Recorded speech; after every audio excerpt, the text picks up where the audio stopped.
Hey, hey, hey. So, in the last 72 hours, I have had two interactions with the police. One moderately positive, and one not positive. So, the first one, this couple found a child. I would estimate 8 to 10 years old, uh, nonverbal, highly autistic, I'm assuming. I do know the kid had some cognitive issues and was unable to speak. Right? Well, this child is wandering alone on the interstate. So this concerned couple grab the kid and take her to the nearest open business, which happens to be mine. And I naturally call the police. I call the non-emergency dispatch, right? And first thing the person asks is, what's your location? I give the address. I give the name of the business, right? I even give a brief description of what we are located next to. And police dispatch goes, okay, and what's the situation? I explain, and then, okay, and what's your location? Address, name of the business, physical location. Okay, and this child, can you describe the child? Okay, has there been a report of a missing child? Yes. Okay, great. So yeah, can you send someone over? We are, but I need a description of the child. Okay, because I don't know what the chances are of two nonverbal children in a town of less than 12,000 people missing at midnight at the same time, but sure. Describe the kid's clothing, right? City police officer gets there, and one of the town constables gets there. Great. And they are on the phone with the state police, who are at the parents' home. And they are going back and forth, describing the kid, trying to get the kid to say its name. She can't.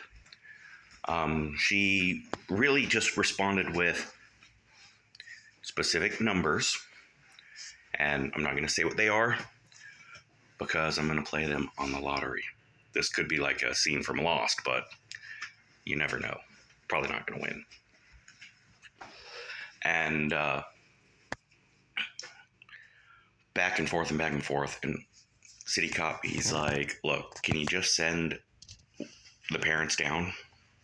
Well, I mean, we need to confirm, like, yeah, parents can confirm their kid, right? So get on the phone with the parents, and it's like, look, this is where I'm at. This is where the kid's at. Come see if this is your kid. Probably is, right? So the dad shows up shirtless, no shoes on, right? Because, again, dude was probably just yanked out of bed by a screaming, freaking out wife. Our kid's missing. Right? And he pulls up and asks about, I'm like, all right, well, could be from the bar next door. And dude just literally doesn't even make eye contact, just pushes right past me, goes in, sees the kid, runs over, grabs her, and he's just bawling. I'm like, I think that's the dad. So it was. Happy ending to a horrifically terrifying experience. I can't imagine how upset the parents could be Um, the police some were helpful, some were just redundant, and one was unprofessional. And then, last night, at the bar, there is a off-duty police officer drinking, singing, and dancing on stage, acting, like a drunk guy having a good time. And a waitress is getting harassed by a customer, right? This is a 64-year-old grandmother who has a mild case of dementia and some physical issues. And this guy is like, hey, give me one of them pain pills. Give me one of them pain pills. And just won't fucking stop. And finally she's like, whatever, here's a pill. Leave me the fuck alone. And he's like, well, here, let me give you some money for it. I don't want any money. Well, here. And hands her like a $5 bill or something. And she's like, whatever, thanks, fuck off now. The drunk off-duty police officer decides to arrest this grandmother for distribution and drug dealing and just fucking freaks out. All right. So now we have the city police, the state police, and the sheriff's department all come down in a joint task force to arrest a crippled great-grandmother who is just trying to fucking do her job. And yeah.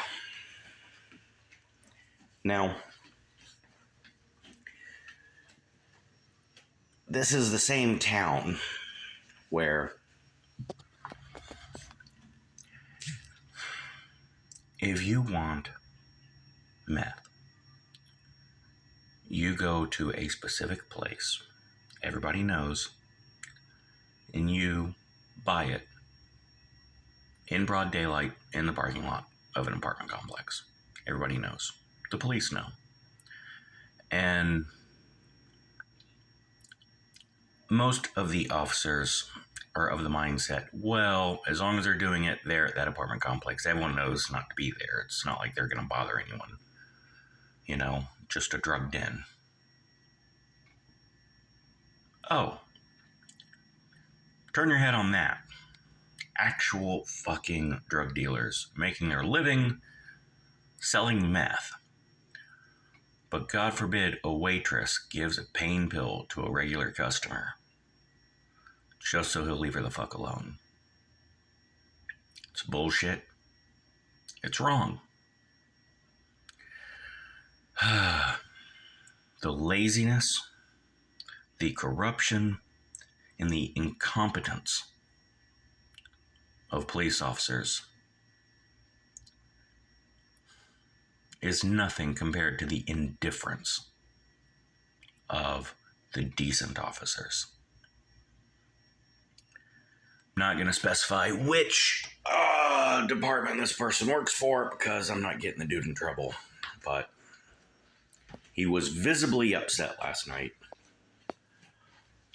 desperately wanting to not arrest this person, and his boss was like, no, can't be soft on drugs in this town, as he hangs up the phone, and I watch him just put his head in his hands.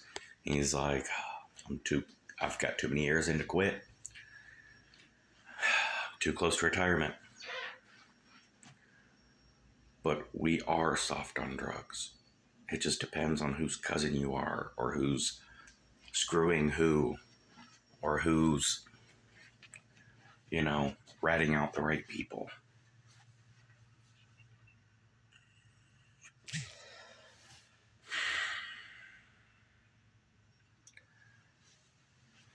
police, I don't hate all the police. Hell, I don't even hate most of the police. There's very few officers I hate. But the system is fucked. Having police officers park on the side of the road so they can catch people driving too fast is a priority because speeding tickets get money. But you get your car broken into, or there's a car accident, or someone breaks into your home and steals your washer and dryer while you're at work. Can't get the cops to respond.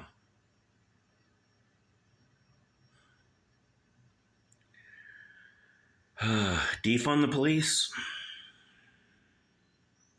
I would say limit what the police are going to address and adjust the budget accordingly. How about if the police officers are focusing on, I don't know, finding people that are committing property crimes or violent acts, and maybe focus a little less on, oh, well, that person, the sticker on their license plate is 4 days old. Maybe that would be good.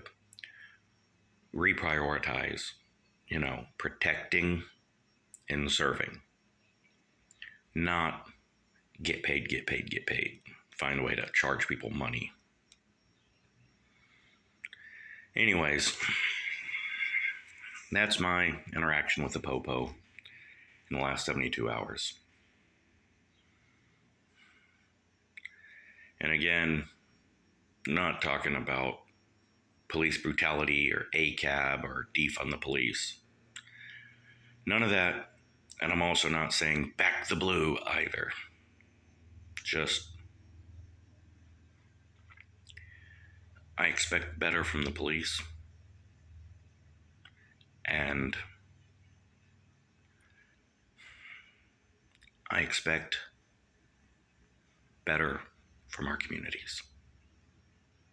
Thanks.